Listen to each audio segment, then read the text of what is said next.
ಕನ್ನಡ ತೆಲುಗು ಭಾಷೆಯ ಅನೇಕ ಧಾರಾವಾಹಿಗಳಲ್ಲಿ ನಟ ಚರಿತ್ ಬಾಳಪ್ಪ ನಟಿಸಿದ್ದಾರೆ.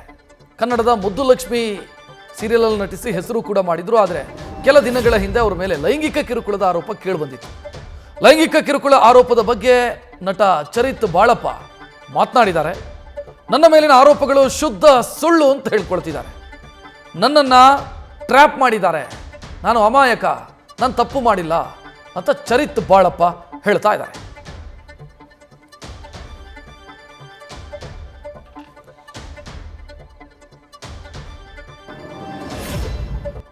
ಚರಿತ್ ಬಾಳಪ್ಪ ಸ್ಪಷ್ಟನೆಯನ್ನು ಕೊಡ್ತಾ ಇದ್ದಾರೆ ತಮ್ಮ ಮೇಲೆ ಬಂದಿರುವಂತಹ ಆರೋಪಕ್ಕೆ.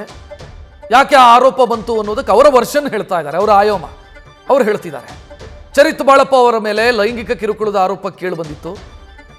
ಈಗ ಅದಕ್ಕೆ ಅವರು ಉತ್ತರ ಕೊಡ್ತಾ ಇರೋದು ಇದೆಲ್ಲ ಸುಳ್ಳು, ನನ್ನ ಮೇಲೆ ಕೇಳಿ ಬಂದಿರುವಂತಹ ಆರೋಪಗಳೆಲ್ಲವೂ ಕೂಡ ಸುಳ್ಳು ಅಂತ ಹೇಳ್ತಿದ್ದಾರೆ.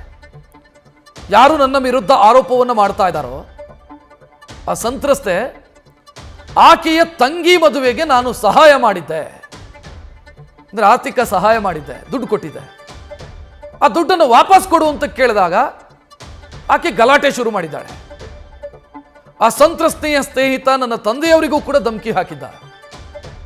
ನಾನು ಈ ಬಗ್ಗೆ ತೆಲಂಗಾಣ ಠಾಣೆಯಲ್ಲಿ ಕೇಸು ಕೂಡ ಕೊಟ್ಟಿದ್ದೆ. ಆಗ ಆತನ ಅಕ್ಕ ಬಂದು ನನ್ನ ಹತ್ರ ರಿಕ್ವೆಸ್ಟ್ ಮಾಡಿಕೊಂಡಿದ್ರು.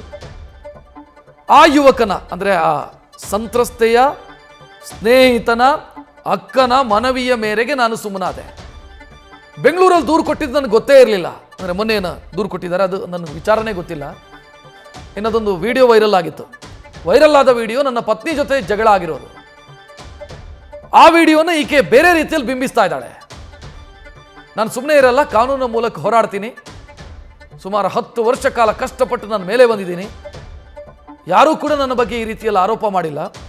ಇನ್ನು ನನ್ನ ಮೇಲೆ ಪೋಕ್ಸೋ ಕೇಸು, ಅಂದರೆ ಮಕ್ಕಳ ಮೇಲೆ ಲೈಂಗಿಕ ದೌರ್ಜನ್ಯ ಕೊಟ್ಟಂಥ ಕೇಸು, ಅಪ್ರಾಪ್ತರ ಮೇಲೆ, ಇದೆಲ್ಲ ಸುಳ್ಳು. ಇನ್ನು ಈ ಸಂತ್ರಸ್ತೆ ಮಾಡ್ತಾ ಇರುವಂಥ ಆರೋಪದ ಹಿಂದೆ ನನ್ನ ಮಾಜಿ ಪತ್ನಿ ಕೂಡ ಇದ್ದಾಳೆ, ಆಕೆಯ ಕೈವಾಡ ಕೂಡ ಇದೆ. ಈ ಆರೋಪಗಳಿಂದ ನನಗೆ ತುಂಬ ಡ್ಯಾಮೇಜ್ ಆಗಿದೆ, ನನ್ನನ್ನು ಅವರು ಟ್ರ್ಯಾಪ್ ಮಾಡಿದ್ದಾರೆ, ಅವ್ರದ್ದೊಂದು ಟೀಮೇ ಇದೆ ಅಂತ ನ್ಯೂಸ್ ಫಸ್ಟ್ ಜೊತೆಗೆ ಮಾತನಾಡ್ತಾ ಚರಿತ್ ಬಾಳಪ್ಪ ಸ್ಪಷ್ಟನೆ ಕೊಟ್ಟಿದ್ದಾರೆ.